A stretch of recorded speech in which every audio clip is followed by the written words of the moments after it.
Football Australia says it's still waiting to hear from FIFA about a Women's World Cup sponsorship deal done with Visit Saudi Arabia. Football Australia alleges that they were not consulted about the deal, which has been slammed by human rights groups.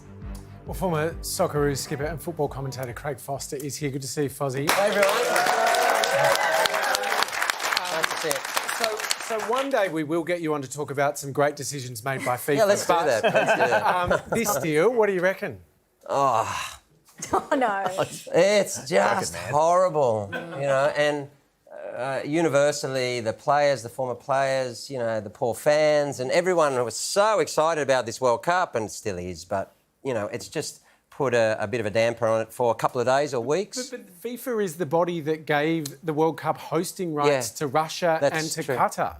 That's true. Like, is this... wouldn't it be a double standard to say, well, we're not going to accept Saudi Arabia? Well, are you suggesting that the standards are so low that anything is possible? Is that what you're saying? If you're going to put... Yeah, well, that's true. I guess so. So the thing is, there is a difference, though, between even what the obligations are on the hosts and what they are on the sponsors, and also the fact that this is a women's tournament. And so it's hugely problematic. And I don't think there's any question that the federation, certainly the players, weren't consulted, and that's also a problem.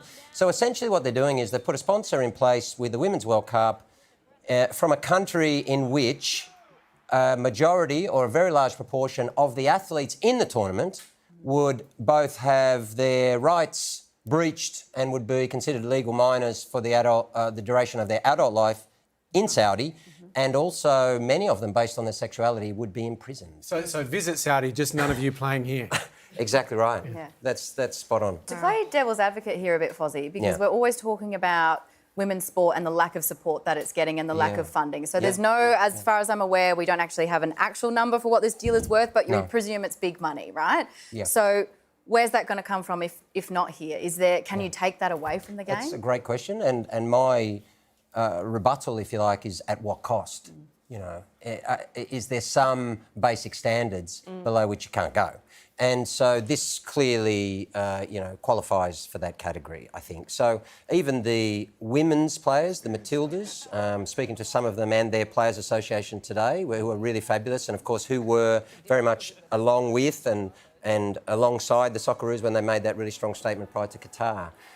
They're particularly aggrieved about that because they're saying, listen, your job is to find sponsors, but women's sport broadly, but women's football is at an incredible level now. And, you're talking about a couple of billion viewers here. And, the crowds in France 4 years ago were exceptional. You see the ticket sales already, right? So there's over 500,000. They had to change the opening game of Australia out to the largest stadium that hosts 83,000. And yet you're saying that we have to compromise on our most basic values between all of us who are playing here, let alone people back in Saudi, in order to, get paid $1 more. So I think the players rightly are going to say no. I think the fans have already started a petition, and everyone can find that on change.org. And I encourage everyone to support that. It's a really important moment because here in Australia, as the Football Australia statement to FIFA rightly said, we take this very seriously. We are very proud of it. We're immensely proud in football of the pay parity between the Socceroos and Matildas. Extremely proud. And now what you're doing is you're coming here and asking us all to put all of that aside and to let this occur and to just take the money and stay silent and blind, and we won't do it. Do you think that this could result in fans or players or federations boycotting this tournament at all? Do you think that's a possibility? I don't think it's impossible because we have some incredible women football advocates all around the world. The Matildas are amazing. And only in 2019 they started a campaign for equal prize money parity with the men. There's something like $400 million of disparity. And, that was magnificent. And you've got the women's national team. Megan Rapinoe is one of the really famous players that everyone knows around the world. So they've got a huge voice, these women, and they're used to fighting for their rights, whether it's in Australia here or to FIFA.